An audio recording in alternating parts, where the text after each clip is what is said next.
The monastic crisis over a jar of water. Stop trading priceless Dharma for a ticket to hell. Hello everyone. Welcome to this episode of Deep Dive. Today, we are going to talk about an almost unbelievable story. Have you ever thought about how forgetting to handle a tiny, trivial detail could snowball into a massive disaster? That's right today. We are traveling back in time to an ancient monastic community to see how conceit and pride can trigger a shocking butterfly effect.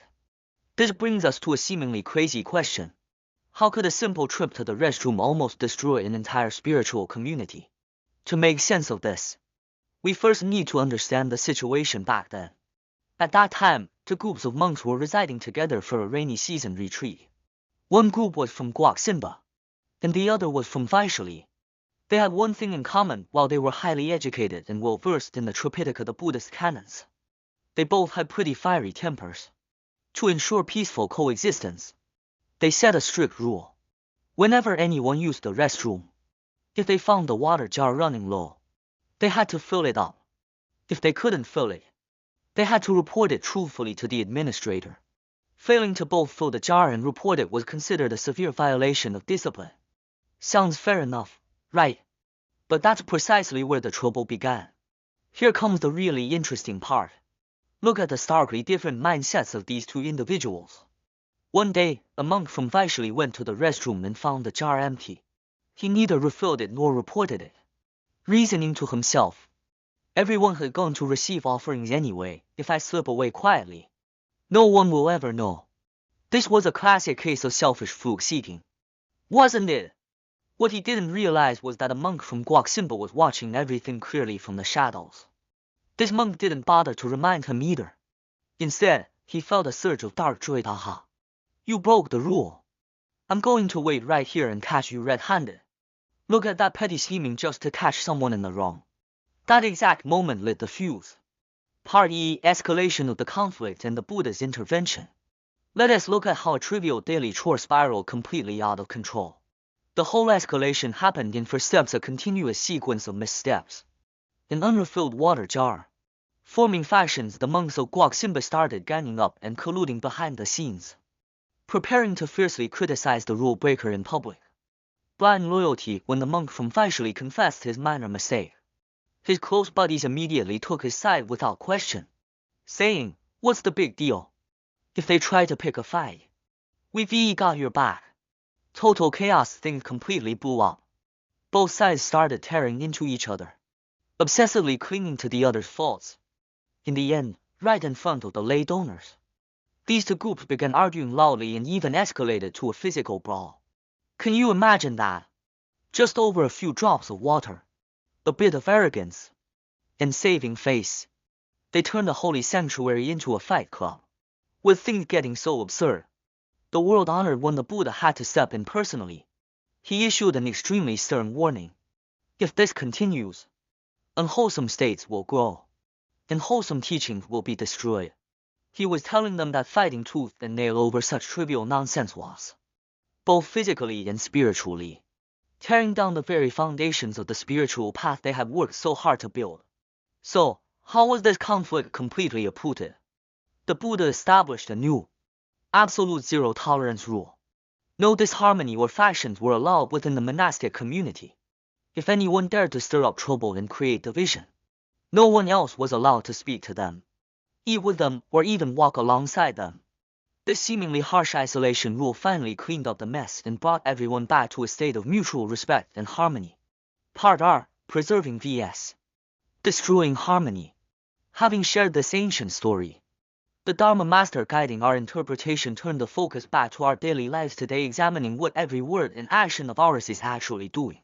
The master posed a deeply searching question to his students, and naturally, to all of us watching. Are we, as so-called disciples, enabling the true Dharma to endure? Or are we destroying the Buddha Dharma? This question hits hard. It forces us to pause and carefully weigh our own actions.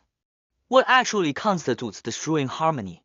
It's surprisingly simple: casually judging this teaching as bad or that teaching as good, or putting down one person while praising another. Just like the monks in the story who took sides and picked at each other's faults the moment you start looking down on others and finding fault. Even if you feel completely justified, you are already destroying harmony. Conversely, what does true preservation of harmony look like? It means subduing your own overthinking mind, keeping a strict eye on your own words and deeds, and never gossiping about others' shortcomings. Only then can absolute unity be maintained. Here, the Master offered a grave warning verbatim. Do not use the priceless treasure of the infinite Dharma to buy a ticket to hell. These words are heavy, but profoundly true. They mean that if you acquire a mind full of wise teachings only to turn them into weapons for attacking others, feeding your own arrogance, afflictions, and temper, that is the most terrible misuse of knowledge imaginable.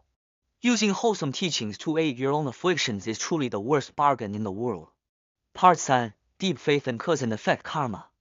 How can we fundamentally prevent such petty conflicts and attacks from happening in the first place? This brings us to the core concept of our discussion today. We often talk about cause and effect karma. Right, but that raises a soul-searching challenge. What does it really mean to have deep faith in cause and effect? Does reading about it in books or simply saying I believe in karma mean you truly have deep faith? The Master as students gave all sorts of answers, but the Master said they fell far short. Then came the crucial definition, encapsulated in these 8 Chinese characters. Rather lose life and limb than ever transgress. What does this mean? It means you abide so securely in pure discipline, and you are so acutely aware of how terrifying it is to create negative karma, that you would rather give up your life than commit even the slightest unwholesome act. You wouldn't dare let a single unwholesome thought run wild. That is true, deep faith. Part 6. 6 Steps to Establish Right Knowledge. For those of us who are still struggling and far from perfect, the practical guidelines that followed are essential. A very realistic question arises: what if I simply cannot achieve such deep faith in karma right now? What should I do at this moment? The Master as students face the same confusion after all. That level of extreme self-discipline is incredibly difficult. But admitting that you can't do it yet is the very beginning of change. To address this, the Master offered 6 super practical steps. Observe, pay attention to the consequences when you and those around you give in to afflictions, as well as the benefits of holding the line. Repent, sincerely repent for past bad habits. Vow, make a firm vow to truly understand cause and effect. Practice and learn, continuously practice and study. Force yourself, apply strict discipline when necessary. Pray for blessings, seek spiritual guidance and support. I particularly want to emphasize step 2. Sometimes you really have to be tough on yourself and force yourself to follow through. The Master noted that you cannot constantly make excuses for yourself or indulge your weaknesses before building an indestructible belief. Forcing yourself to keep the rules is the only necessary path. Part 2. Unlocking Wisdom Through Observation. Step 1. Ancient Observation. How do we actually practice this in real life? The Master told us not to work in isolation. We must look at the real world suffering around us and vividly experience how karma operates in reality. Try imagining these scenarios. Go to a hospital hallway and see the people tormented by illness. Look at the people on the streets collecting recyclables, struggling at the absolute bottom of society. Or simply observe the conflicts, hunger, and cold happening around us every day. Look at what kind of karmic retribution people are silently enduring daily. And then reflect, what kind of causes might they have planted in the past? You might ask, why do we have to look at suffering? Is it out of morbid curiosity? Absolutely not. It is to use right wisdom to burn the fuel of afflictions. When you witness the terrifying karmic fruits in the real world with your own eyes, true awe and reverence will naturally rise in your heart. The real world material you observe acts like fire when it ignites the fire of genuine wisdom within you, burning away your petty calculations, minor arrogance, and trivial afflictions like fighting over a jar of water until nothing is left. To summarize, the world around you is the greatest teacher of the law of cause and effect. Your daily life and every interaction with others are perfect opportunities to gather material and unlock wisdom. So let us stop wasting our precious time on petty nonsense like who forgot to fill the water jar. Instead, let's seize every opportunity to build harmony, never to destroy it. As we come to the end of today's deep dive, I'd like to leave you with a small piece of homework. If every tiny action you take is shaping your future, what kind of cause and effect do you plan to create for yourself in the very next step you take today?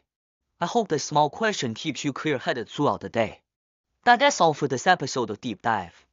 See you next time.